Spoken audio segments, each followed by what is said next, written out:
آپ کا مستقبل آپ کی اولاد ہے۔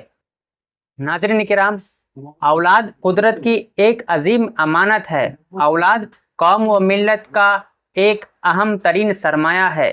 ناظرین کرام، اولاد قدرت کی ایک عظیم نعمت ہے۔ اولاد قوم و ملت کا اہم ترین سرمایہ ہے۔ اس کی بہتر تعلیم اور پاکیزہ تربیت ماں باپ کا فریضہ اور معاشرے کی ذمہ داری ہے۔ تعلیمی بیداری اور سائنسی تکنیکی علوم کی ترقی کے اس دور میں ہماری نسلیں معیاری تعلیم سے اب بھی محروم ہیں، جس کی بنا پر جدید مقابلہ جاتی امتحانات اور سرکاری ملازمت میں ہمارا حصہ بہت کم ہے، جو ہماری پسماندگی کا بہت بڑا سبب ہے۔ ضرورت اس امر کی کہ معیار تعلیم کو بہتر اور علمی اداروں کے معیار کو بلند کرنے کا بندوبست